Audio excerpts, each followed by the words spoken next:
We are going to get started in about one more minute, allow you to get some coffee and refreshments on this nice, cool morning in Charlotte.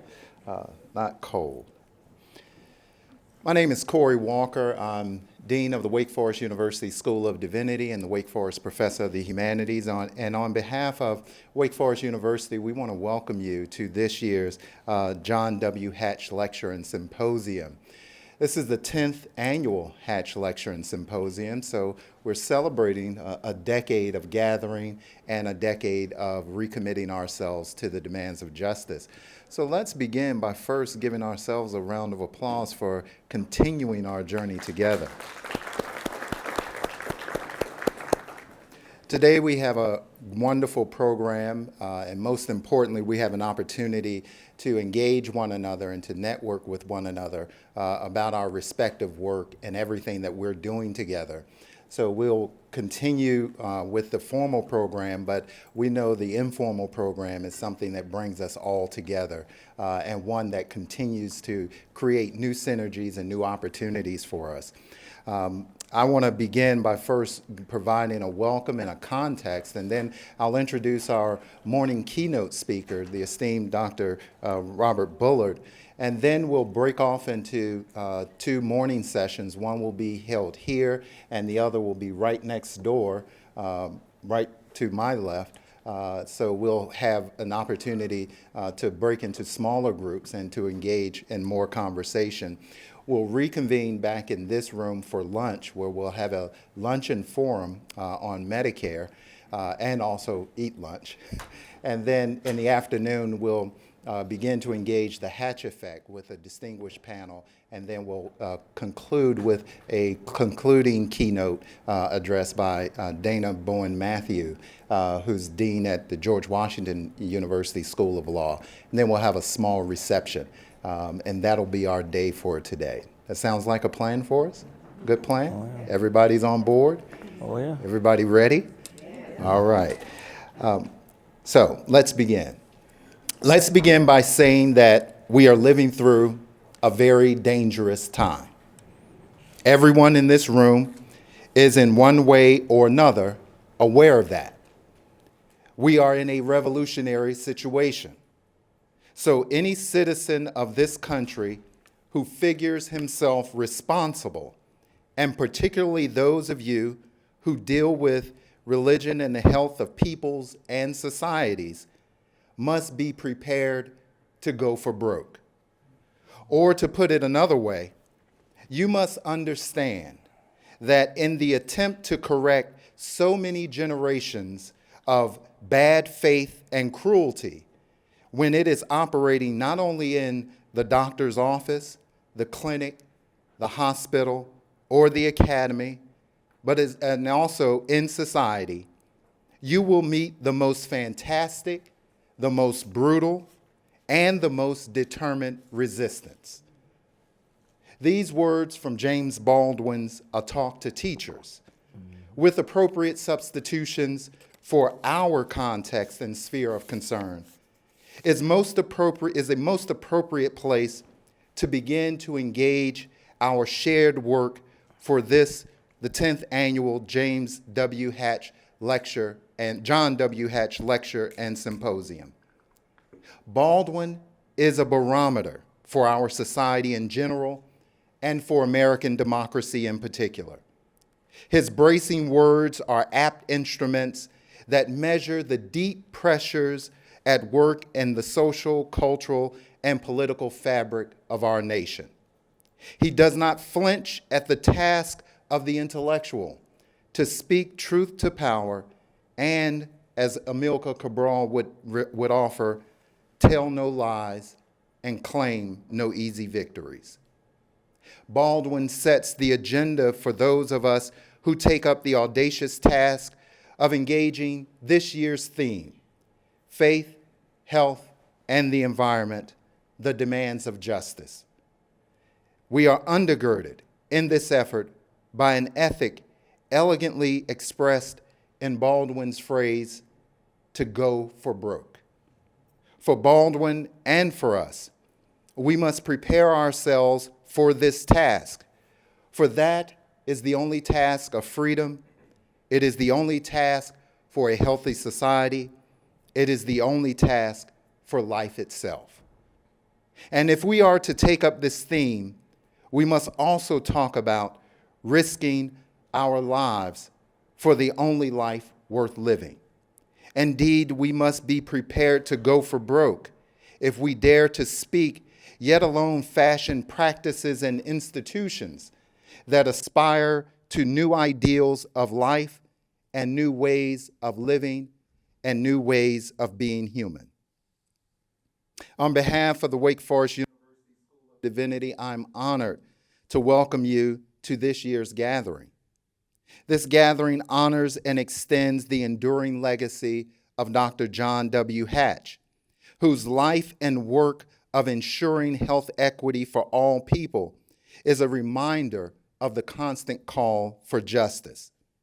For a decade, the Hatch Lecture and Symposium has fostered thought-provoking dialogue at the intersection of faith and health, empowering leaders to improve health outcomes and build stronger communities. We at Wake Forest University School of Divinity are privileged to partner with each and every one of you in this task as we strive for a more just, equitable, and healthy world. A quarter of a century ago, Wake Forest University School of Divinity welcomed its first class of graduate students with a bold commitment to form agents of justice, reconciliation, and compassion. We have remained steadfast in that mission, deepening our dedication to the transformative power of knowledge and commitment. We recognize that justice, reconciliation, and compassion are not merely ideals, but they require healthy communities where all people can thrive. Our graduate theological ecosystem offers a comprehensive interdisciplinary approach for our students and for our faculty to engage not only their own work, but to collaborate with programs across business, law, medicine, and the arts and sciences. This ecosystem is further enhanced by our critical partnership with congregations and communities where our students and graduates faithfully serve. And at the heart of our commitment is our dedication to critically address the complex issues at the intersection of the environment, faith, and health. And one of our most meaningful expressions of this is the work of our Faith Compass Center. At its heart, we partner with diverse African American faith leaders across the South to destigmatize HIV/AIDS. And yesterday we celebrated World AIDS Day. And our center creates spaces of healing, wholeness, and hospitality, essential to the work of rebuilding communities and rebuilding lives. Our mission is nothing less than those aligned with health equity, particularly with our partners at the Wake Forest University School of Medicine. We are honored to partner with our colleagues at the School of Medicine and to develop unique partnerships that allow us to reach communities across the Southeast and across the nation. In these partnerships, we promote justice, compassion, and reconciliation in the pursuit of health equity and provide critical intellectual and scientific leadership that builds on and leverages our respective capacities in faith and health. In this work, we take to heart the call issued by the Reverend Dr. Martin Luther King Jr. at the 1966 convention of the Medical Committee of Human Rights, where he boldly declared, of all the forms of inequality, injustice in healthcare is the most shocking and most inhumane. As we gather today, we're reminded of our shared commitment that we have all dedicated to eradicating this most shocking and inhumane injustice. We're grateful for each and every one of you for joining us in this journey and for the opportunity to join you in our shared work and journey ahead. Now I'm honored to welcome our first keynote speaker, Dr. Robert Bullard. On March 3rd, 1999, Robert Bullard visited the Renolda campus of Wake Forest University. He proceeded to share his extensive expertise and experience on environmental justice. Over a quarter of a century later, the issues that he discussed in that lecture continue to challenge our nation and our world. His call for justice is more pressing and more relevant in an age of planetary climate crisis. Often described as the father of environmental justice, Dr. Bullard is former dean of the Barbara Jordan Mickey Leland School of Public Affairs at Texas Southern University, where he currently serves as distinguished professor of urban planning and environmental policy and director of the Bullard Center for Environmental and Climate Justice. Prior to coming to TSU, he was founding director of the Environmental Justice Resource Center at Clark Atlanta University. He is an award-winning author of over 18 books that address sustainable development, environmental racism, urban land use, industrial facility siting, community reinvestment, housing, transportation, climate justice, emergency response, and community resilience. He is co-founder of the Historically Black Colleges and Universities Climate Change Consortium, and he is a proud United States Marine Corps veteran.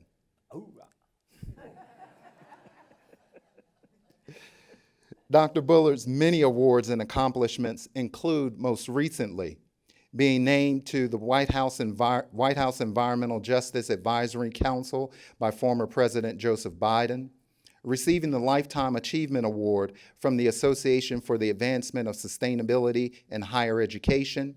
He received honorary doctorates from Georgetown University, Clark University, and the University of Johannesburg. He was inducted into the American Academy of Arts and Sciences and named a fellow in the California Academy of Sciences. He was awarded the American Geographical Society John Gould Medal, and he received Time's Earth Award, along with the Urban Land Institute's Prize for Visionaries in Urban Development. Most recently, he was elected to the National Academy of Medicine. Please join me in welcoming Dr. Robert Bullard.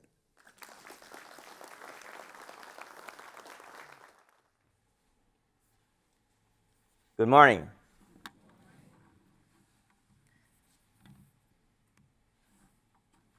I am a sociologist by training.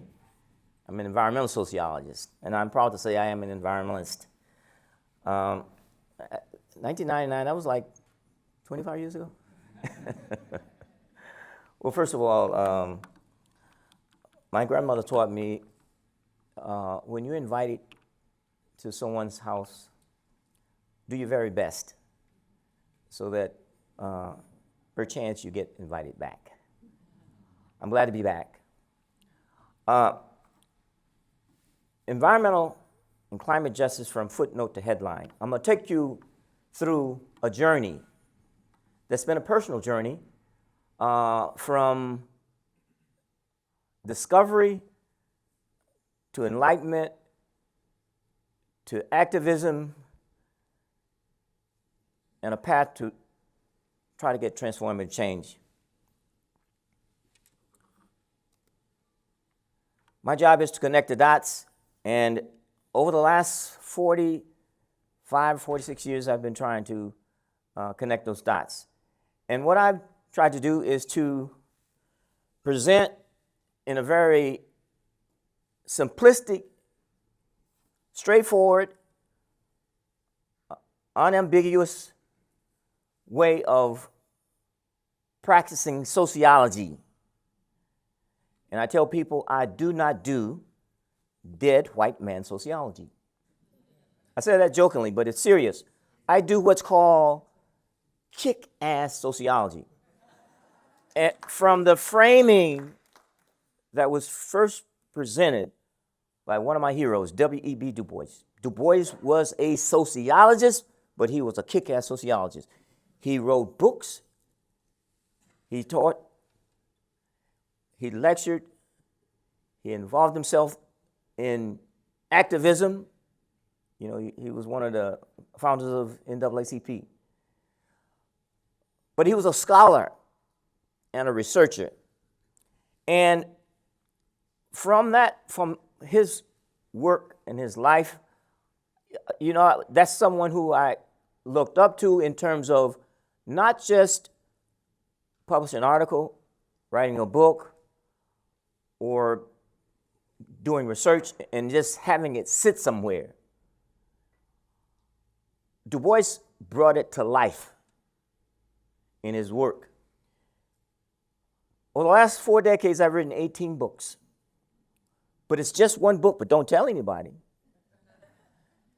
Housing, transportation, health, food and water security, disaster, smart growth, sprawl, transportation, air quality, residential apartheid. I wrote a book on that in 1994. So all of those books deal with science, research, data, and facts. But having the science, research, data, and facts is not enough.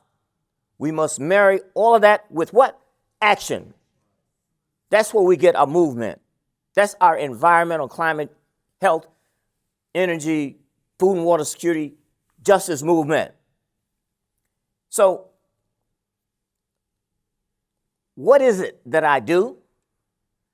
And why do I do it? Our movement redefined what environment is. The environment is not out there, wilderness only, hinterland only, wetlands only, whales, birds only. It's also about people. And those people who are most vulnerable to the built environment or the destruction of the natural environment.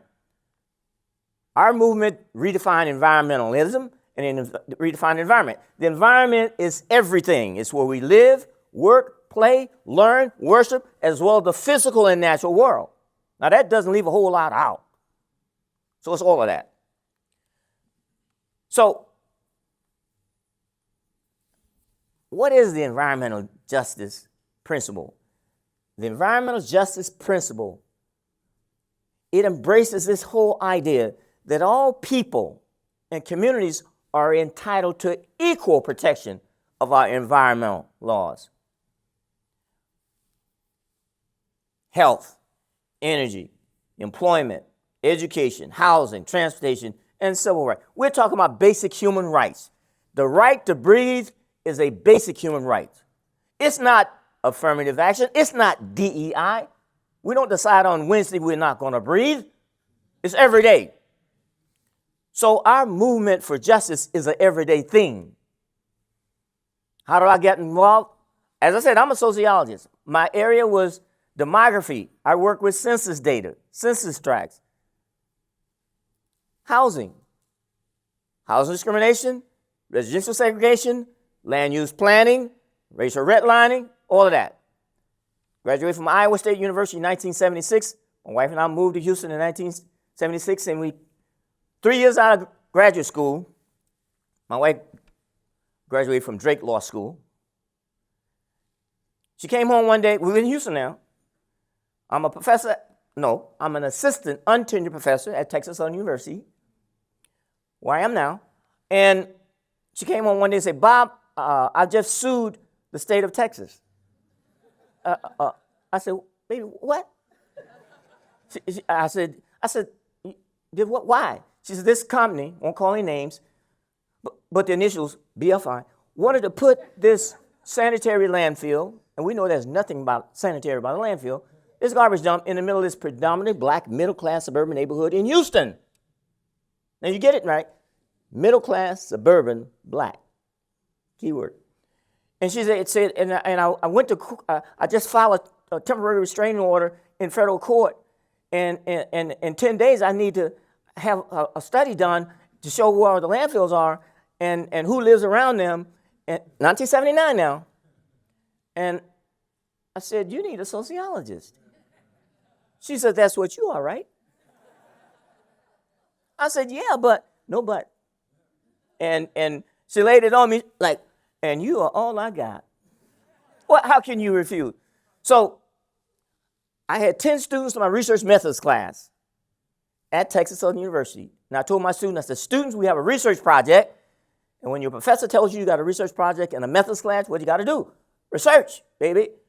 There was no iPad, Google, GIS, none of that back in 1979. But what we had to do, I had to develop a research protocol to find out where all the landfills, garbage dumps, incinerators in Houston in 10 days to keep it in court, you know. If you ain't got nothing going into court, you know, it's, well, out of here. And so the first lawsuit to challenge environmental racism was 1979, Bean versus Southwestern Waste Management Corporation. Historic lawsuit. And she developed a legal theory, and my job was to develop the research, the data, the empirical analysis, and to put it on a map and to go into court. That's 46 years ago. She filed a lawsuit on my 32nd birthday, December 21st. You know what I'm saying? So come December 21st this month, this thing will be 46 years old. I am 79 years old. I am a boomer, proud of it, still fighting, still standing. But at 32, I had no idea the trajectory of my career would take based on doing this data. What we found was that 5 out of 5 of the city-owned landfills, 6 out of 8 of the city-owned incinerators, and 3 out of 4 of the privately owned landfills are located in predominantly black neighborhoods in Houston. Now, when I say predominantly black, that's like me saying my family is predominantly black. These are all black neighborhoods. How do we know? Jim Crow did it. Residential segregation, redlining, housing discrimination. You understand? My career, my PhD, that was the housing part. You understand what I'm saying? And doing the analysis in terms of putting it on a piece of paper, that was Du Bois saying, oh, Philadelphia Negro, put it on the map. How you can tell where all the disparities are, hell. Du Bois was the first one to do that of all sociologists on the planet. So what we found is that from the 1930s up to 1978, 82% of all the garbage that was disposed, dumped in Houston was dumped on black people, even though blacks made up only 25% of the population.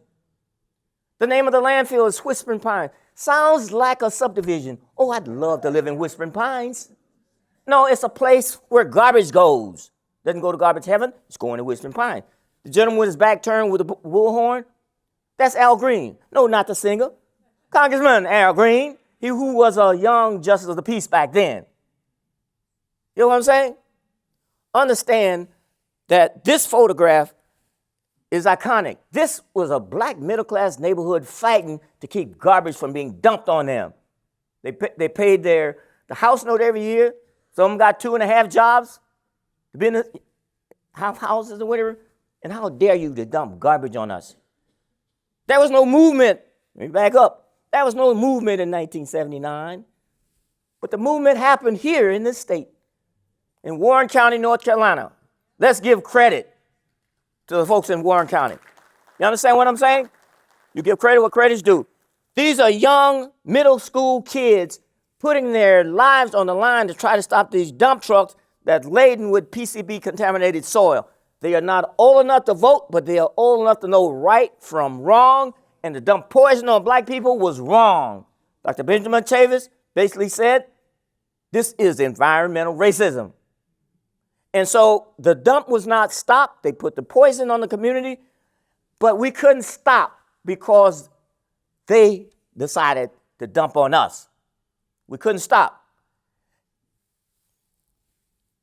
Understand, when I discovered what was happening in Houston, I wanted to know, is this just in Houston? Because Houston is unique. Only major city in the country doesn't have zoning. You can put anything, anywhere, anytime, if you got money. Still the case. Still the case. Not just back then. So I wrote a book called Dumping in Dixie. How many have read Dumping in Dixie? Heard of Dumping in Dixie? Dumping in Dixie was the first book on environmental racism. It took me a whole year. I finished the manuscript in 1989, and I got nasty notes from publishers, some of whom wanted me to write books, and I tell them, no, I don't want to write a book. Not with you. Anyway,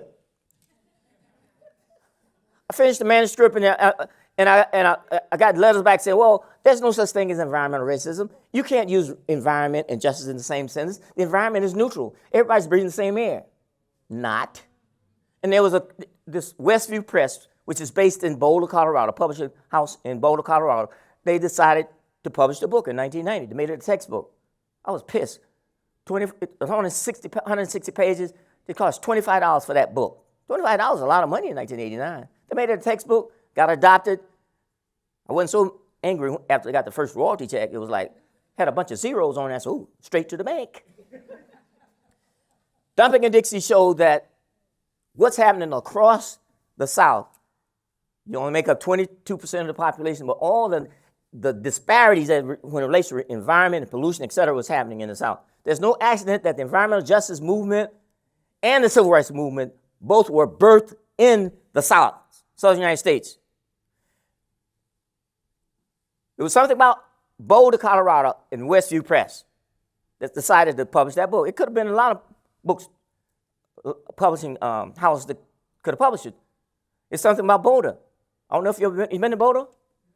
Mountain high air, bean sprouts, tofu, marijuana. They decided to say, I'm going to publish this book, and they did. And I'm grateful. A year later, Dr. Benjamin Chavis, Reverend Dr. Benjamin Chavis, United Church of Christ, pulled a group of us together and said, we're going to have a People of Color Summit because the environmental movement has left us out. And they are so green that they understand there's also a darker shade of green that needs to come into it.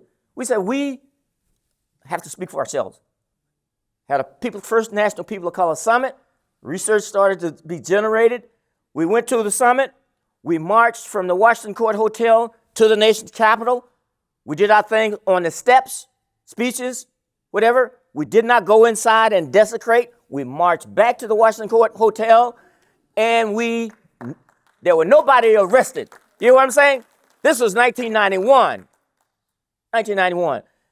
We developed the 17 principles of environmental justice. First principle, overarching theme, is that people who are most impacted by environmental issues must be in the room to speak for themselves and do for themselves, and must have resources to do that. And that self-determination is a major core of our movement. Nobody can tell you that your community is not worth saving, not worth being sustainable, resilient. We have to do for ourselves and speak for ourselves. A couple of years later, Glenn Gore, Dr. Chavis and I got invited to be on the transition team.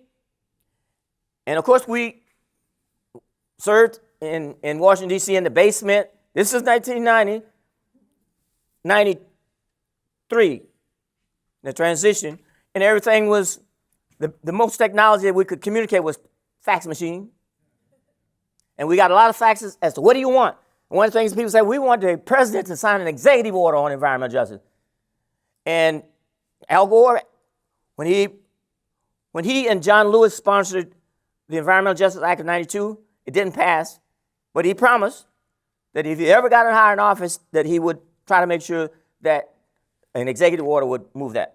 The executive order basically deals with civil rights and National Environmental Policy Act. This is the Oval Office. Nice office, by the way. It was in February.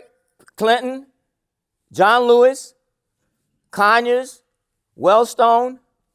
That's me right there next to Carol Browner. Senator Carol Moseley Braun, Senator. There are two sociologists in that room, no other social scientists. It's something about sociology. We were in that room. The point is, almost 30 years later, President Biden signed an executive order on environmental justice. Almost 30 years later. In 1994, there was no money. 2021, inflation, bipartisan infrastructure law, $1.2 trillion, $369 billion Inflation Reduction Act, and $60 billion for environmental justice, another 60 for clean energy transition. And the executive order was signed. I got a little excited, but I'm still excited about the fact that we got it. They're taking some of it away. But our movement was not birthed inside of government, nor was it birthed with federal money. We will continue to fight the good fight. So, Justice 40 initiative, talk about 40% of the benefits that are accrued to transition to clean energy economy. We still have that as our gold star.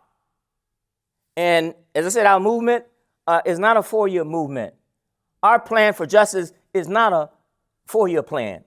We have to develop a 40-year plan to deal with these issues. My neighborhood is killing me. America's segregated and so is pollution. I'm going to go through this quickly. Environmental threats track closely with historical redlining. Redline neighborhoods are more prone to dumping grounds, pollution sacrifice zones, nature-deprived areas, urban heat islands, flood zones, food deserts, environmental hotspots and insecurity hotspots, and you're more likely to get left out of FEMA. Now, I'm putting that on the map, but I can show you the data. Who's most likely to get polluted? 46 states, people of color more likely to be polluted. And if you talk about people of color face more pollution, we got the data, we got the facts, we got the science, but that's not enough when you show all this stuff in terms of the number of deaths that could be prevented if we would solve some of these problems and eliminate some of the causes. And a lot of it is our over-dependence on fossil fuels, on not addressing and enforcing environmental laws, Clean Air Act, Clean Water Act, Safe Drinking Water Act, all that stuff. When we look at our most vulnerable communities on the fence line are suffering tremendously. And we're cutting back, gutting, fast-tracking permits, and weakening environmental laws, and basically pushing people off of health care. I mean, we're moving backwards. So that means we have to move fast and furious forward quicker. We talk about look at the maps where the refineries are located, and you draw a circle around, go out 2-mile radius. Half of the people who live in that hot spot around these refineries are people of color who's getting the most pollution. This is not trick photography. This is Houston. This is a neighborhood. There's no buffer from pollution. When we talk about historic redline oil and gas drilling, mostly redline neighborhoods. You get more oil drilling, you get more flaring, hot spots of asthma, respiratory illnesses, cancer. We talk about, we ask the question, will the response to climate change be fair? This book came out in 2012, came out in 2023 in paperback. Government response to natural and human-made disasters over the past 8 decades has not treated all communities fairly. That took 300 pages to come up with that. But you have to do the science, you have to do the research.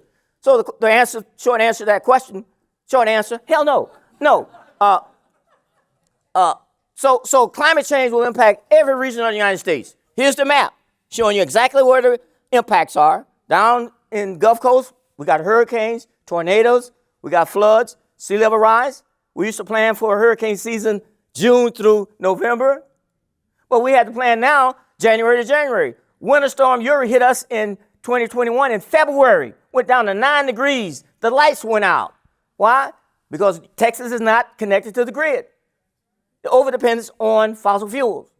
And so when we talk about what kept us alive and kicking was clean energy, solar, wind. But they want to say, we don't want no solar, that's communist.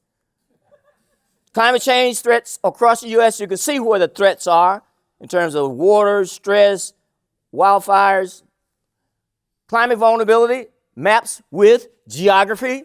Here's a map. Draw a horizontal line across the United States, upper half, lower half. The darker the area, the more vulnerable. Climate change will hit the poorest region and the poorest people the hardest. Here's a study that was done by University of California, Berkeley, found that if we do little or nothing in the next couple of decades to address climate change, we'll lose up to 1.2% drop in our GDP. But look at the South.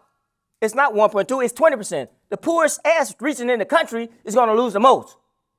And we're the ones that's not fighting fast and furious to get our climate resilient communities moving up. So So it doesn't make sense. EPA studies show that climate change hit people of color hardest, and we can map that. Climate change will exacerbate health disparities. Here's the thing, CDC. They took this off the website, took it down. But we know you can erase the information off the website, but it doesn't erase the problem. And it's not going to erase our movement. American Lung Association, over 137 million people live in counties that have unhealthy air. People of color are disproportionately located where these threats are. We live in some of the dirtiest places when it comes to clean air. So we need to be fast and furious. Impacts our health. The asthma death rate of black children is 8 times that of white children. 8 times. Did you hear what I'm saying? There's no reason for that other than the fact that we're not addressing these problems and it's showing up in health disparities. Threats from redlining also increase flooding. And if you talk about, it's not just an environmental issue, this is a theft of black wealth. And most of our wealth for black people is embedded in our homes. Whereas in white family, a smaller portion is in the homes because they have stocks, bonds, real estate, etc. But when we lose our house, we lose our transformative wealth that's been passed down from generation to generation. It's hard to start from scratch, from zero, as opposed to you starting with a house, $200,000, $300,000. Because when we talk about flooding into the future, what's happened in the past goes into the future. Our red line neighborhoods and neighborhoods where segregation and Jim Crow has kept us locked in, these areas are more likely to flood in the next 30 years. And you can see it on the map. Look, next 30 years, you can see the cost of flood insurance, the places that's going to cost more. Home insurance and flood insurance. This is climate impacts, and the flood insurance rates are going to go sky high. See, the flood insurance, homeowner insurance, and your value in your homes is being taken from you. This will make you angry. It makes me mad. So when we talk about average cost of homeowner insurance, see where the darker the area, the higher the price is going up. America's segregated and source pollution, again, segregated neighborhoods. Residents in racially segregated neighborhoods breathe air that's 3 times more concentrated with dangerous toxins than other residents. In some areas where you have metals, heavy metals, it's 10 times worse. This stuff is not healthy. And so when we talk about segregation, this is cruel, segregated from nature. 74% of people of color live in what's called nature-deprived areas. That's nothing more than saying there's no green space, green canopy, nature. 74% versus 23%. Why is that? Well, rich Americans already enjoy almost 50% more greenery in their environments than low-income folks. Tree equity is real. Trees, you can look at from a satellite, or you can get in your car and drive who got trees and who ain't got trees. And so when we talk about these areas, the loss of green cover, land cover, going forward, is going to have a disparate impact on low-income families and people of color. And when you talk about climate change will make hotter days, look at the red, summer. Where's the biggest temperature shifts? Neighborhoods that have been left with hotter neighborhoods because of redlining and no trees, it's hotter. When people say, damn, it's hot as hell in this neighborhood. That's true. And we got a map on that. In some cases, 5 to 13 degrees hotter. And it's not just one city. It's 90% of the cities across the country where the red line occurs is hotter in those neighborhoods, which means you got higher electric bills and you got other problems that heat brings about. Heat is the #1 weather-related killer in the United States. Heat. That's preventable when we talk about some of the heat that we could address when it comes to having insulated homes and getting AC and doing the things, having heat stations and cooling stations, all that. I mean, we're not prepared for that, not in many cities and across the country. Heat stress disproportionately affect people of color. Heat and pollution, this is double whammy. And if you live in neighborhoods where lots of pollution and it's hotter, this disproportionately impacts people of color. And black women are more impacted by this than others when we talk about the bad health outcomes. When it gets too hot to work outside, we know who's got those jobs. You don't have to be an economist and run a econometric model. You can look out there and say, who's out there when it's hot? And in some southern states, most southern states, there's no regulation on work. When you take a break and it's too hot out there, like if it's 100 degrees in the shade, let's think about on a roof, on the pavement, out there on land, whatever. And again, this is a health issue, and it's also an economic issue. When it gets too hot to work, you don't get paid. And so this disappointment. So hot days could result in 10% drop in earnings for over 4 million outdoor workers. We're talking about $39 billion total loss. When it gets too hot to learn in schools, and we know which schools, we can map schools that don't have AC, schools that don't have good infrastructure to deal with heat. And again, there was money for fixing schools, greening schools, making them LEED certified, platinum. I say all our damn schools need to be LEED, platinum certified, green schools. When you green up the schools, the education level goes up. GPA goes up. The quality of parent participation goes up. When you put that was money in the IRA for that. That money was snatched. Oh, that's DEI. Breathing is not DEI. So when we talk about climate change, will worsen droughts, more wildfires, bigger wildfires, more smoke, and you talk about the triple jeopardy of children. Children born in 2021 will live through 7 times as many heat waves, twice as many wildfires, and nearly 3 times as many droughts as their grandparents. When we talk about energy and we talk about this whole issue of energy insecurity, fancy word saying, I don't got enough money to pay my electric bill. Energy insecurity disproportionately impact people of color. See the map? See the chart? This is real. When the electric bill goes up, you have to decide whether or not you're going to eat or whether to keep your lights on. Whether you're going to pay groceries or health care or whatever. Here's a map of energy insecurity. The darker the area, the more you pay for energy, for utilities. I used to say that's rust colored, but I had some Gen Zs in there. So that's Dr. Bullard, that's not rust, that's salmon. I said, I got a PhD in sociology, not Crayola. I said, you can call it salmon, I'm gonna call it rust. Climate change will cause more grid failures. When the power goes out, look where the power is out. Bigger the dot, the more the power out. More power outages, disproportion. See the map, the color-coded. Who gets federal disaster funding and who gets left behind? I'm winding down. Not rocket science. Even FEMA studies show that those who are in greatest need are not getting help. And if you get left behind, the way the cost-benefit analysis is calculated is skewed toward more affluent. You don't even have to talk about race. You got an $800,000 home on the west side, $80,000 home on the east side. Cost-benefit analysis is going to get the money to the $800,000 home. Who's going to get managed retreat? In other words, who's going to get bought out? Studies showing who gets bought out is skewed toward more affluent. Even when you talk about areas that are not wealthy, even when you look at it, the ones that, and this is at the county level, again, the most vulnerable people are being left behind. And if you look at disaster buyouts, it favors whites.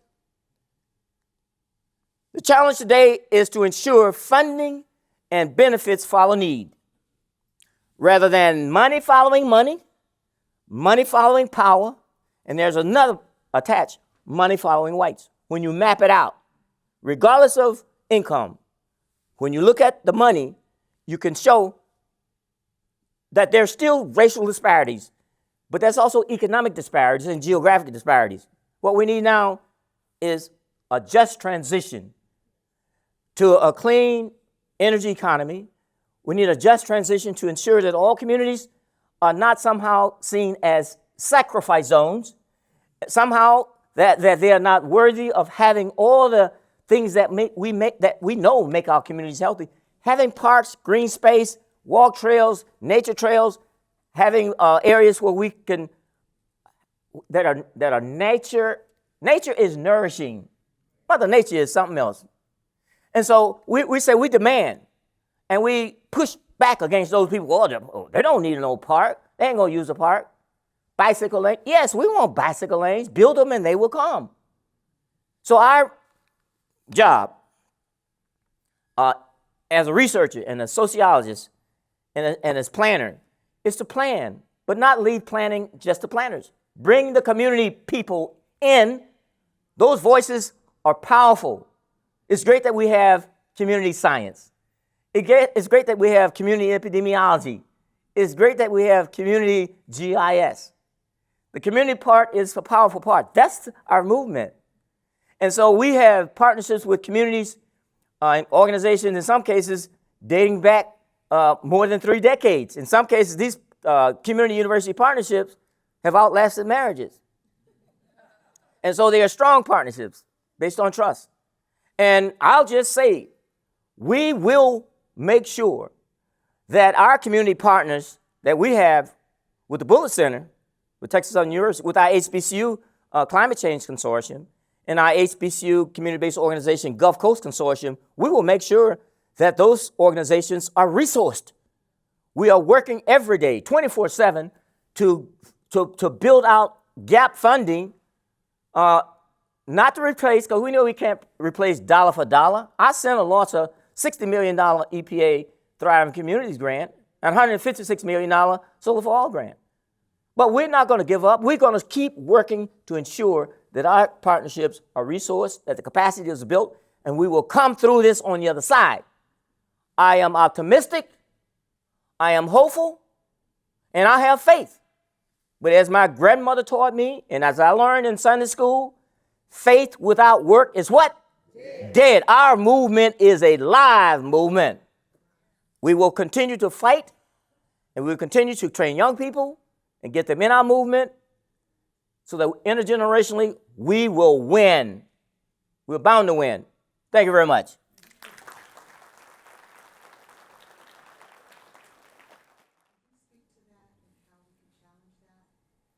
Yes. Did everybody hear the question? The new targeting facility siting is data centers for AI. And they chew up a lot of energy, and most of the energy that's being used is natural gas. Not natural gas, it's not natural, it's methane. LNG, methane. So when we talk about the environmental footprint and the environmental, that's big, but also they suck up a lot of water. And in terms of the level of pollution. So we're talking about this new threat, and we're working on a project right now to map these data centers, where they are. Now, I know what we're going to find. You know what I'm saying? So what we have to do, we have to be knowledgeable. We have to also educate our elected officials who are silent or they are complicit, who say, oh, they're going to bring jobs. We've analyzed these data for all of these facilities, with, as I said, landfills, incinerators, petrochemical plants. We just finished a study. Now, I'm going to plug a study. We have just finished a new study. It came out last month. Green light to pollute in Texas. It's looking at petrochemical build-out, new petrochemical facility. It's following the same pattern that I found in dumping in Dixie. These data centers, if we map them across the southern U.S., and we're going to do that, because that's part of our dumping in Dixie pattern. We know it's happening in other places, but if you understand the South is the tip of the spear on all this stuff. They say we can put this stuff in the South and we can fool our elected officials and say, oh, they're bringing jobs. They're bringing economic prosperity.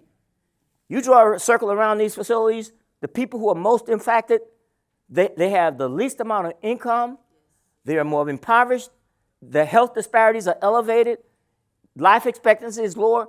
You understand what I'm saying? We have to map that and show that and bring that information to our elected officials so they don't drink the Kool-Aid. Oh, they're going to bring jobs. The jobs are not for the people. The jobs, maybe 500 jobs, those are temporary construction jobs. When the construction is done, the jobs, those 500 jobs dwindle down to a few jobs, and oftentimes those few jobs are technicians. They bring in their own, they don't hire. You understand? We have to dissect that and make it plain and clear and understandable. And once our community folks got the information, they can make choices and they can speak for themselves. The principle of environmental justice, people need the information to speak for themselves, and they need to be in those rooms when decisions are made. When these decisions are made, like in Memphis, none of the people were involved. They fast track, they put the stuff in, and then they say, well, they have what's called, we call it DAD model, decide, announce, defend. And once the thing is built, it's hard to close it down. But they're on track to fast track a lot of these things across the South. Whole bunch of them coming into Texas. I have a student right now, we're working on a project. That's a student project, but that's Texas. But we're going to have to go across the South. Even though we talk about other places in the country, the South, as I said before, they try to get away with it in the South. We can dump it in the South, and then they say, we can bring it. And they're bringing it too. Thank you for your question. We have one right over here. Thank you so much. I'm just so deeply moved by your work and your contribution to something that, has really been a constant ill in our communities. And I actually want to follow up on the data center conversation. What I love about your work and how you've always mapped and what you've mapped out is that the reality is that white communities have had a head start in many of these industries, like even data centers. So for example, we can look at like a Lorton, Virginia. Lorton, Virginia is wealthy because they got in early and now they can kind of exit the market, right? And so like there is, and I guess like part of what I'm curious to get your thought on is, what are the cleanest ways to build out economic development for our communities? Are there clean ways, right? Like we're talking about Elon Musk, but I think we can all agree Elon don't have no morals. Like we're not, he's not trying. He knows he's not on the right side of history and he's made peace with that. But given that we are always in a catching up mode, what industries should we be looking towards when it comes to keeping communities sustainable and growing? Let me just say, I don't have the answer to that, but I do know more dirty on top of already dirty is not the answer. And that's what generally the pattern is. Like our petrochemical plant study that we just finished, it found that the 89 facilities that are being proposed or expanded are being expanded in the areas or being proposed in areas that are already overburdened. They have a toxic load that's already unacceptable. So we have to point out the fact that we have to fight on two fronts. We have to fight the bad stuff, and unfortunately, we got to fight like hell for the good stuff. And if you try to track where clean industries are and clean jobs are and green jobs, we have to identify the fact that if you look at clean energy sector, Black people are underrepresented disproportionately now. We're overrepresented in terms of where the bad stuff is placed in terms of oil and gas. So we have to fight to break open so that the clean don't just follow that pattern of, we're going to take this clean industry over here because they're fighting for it and they got good lawyers and whatever. We also have to ensure that we have strong neighborhood associations, civic clubs, elected officials that can be protective of communities. And in some cases, there's a lot of collusion with our elected officials. I'm talking who look like me. I'm gonna tell it because I got tenure. who collude with them and bring stuff to our community and then promise.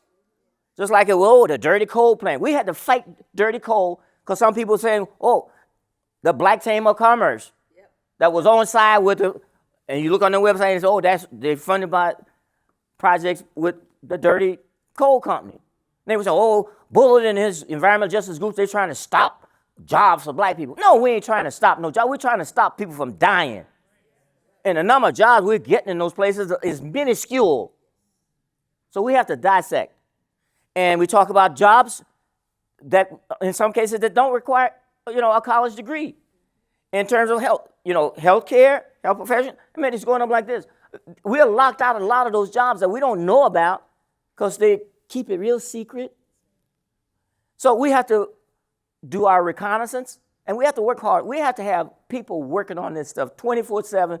It can't just be a job. I always remember the Blues Brothers, and they say, well, we're on a mission. Huh? Sometimes you have to be on a mission to get things over in this corner, they're doing over here, over here, over here. I mean, there are all kinds of ways that we need to look at where investments are being made that a lot of our billionaires, millionaires, entrepreneurs, where resources can be applied. We're not looking for the government to do it. I mean, we talk about doing stuff, being entrepreneurial. And there's a lot of, the Gen Z, the Zoomers, they're very entrepreneurial. And so we have to support some of the stuff that they want to do. Now, some of the other stuff, we have to be able to multitask and work on a lot of fronts and push back. And sometimes we have to push out to make sure that we're getting our fair share of the good stuff. Because nobody's going to speak up and say, oh, those people, they don't have enough of the good stuff. Everybody's trying to corner the market on what they want over there. But when it comes to the climate stuff, that's when it's going to be a wake-up call. Because even, I don't know if you've been to Miami Beach, it floods when it's not even, high tide, sun shining, it's flooding. And people they're coming inland. Where are they going? Little Haiti. So we have to be aware of what we have in terms of our wealth and in terms of our communities, and try to build on that and use every sector, entrepreneurs, investors, and whatever. Black people, we're not as poor as some people want to make us out to be. It's just in terms of our purchasing power. I forget how many trillions it is with a T. It's a matter of how it's used and where it goes and whatever. Let's thank Dr. Robert Bullard. Oh, Thank you. Thank you so much. thank you. We have scheduled a 15-minute break so we can continue the conversation informally. Then we'll convene in this room at 10:30 and also in the room right adjacent to us for two panel sessions. The first is on faith, health, policy, and the environment. And the second, which will be in the room right next door, is on the health impacts of climate change and environmental injustices on vulnerable populations. So let's take a 15-minute break, and then we'll start both of those sessions promptly at 10:30, and let's continue the conversation. And thank you once again, Dr. Bullard. Oh, my pleasure.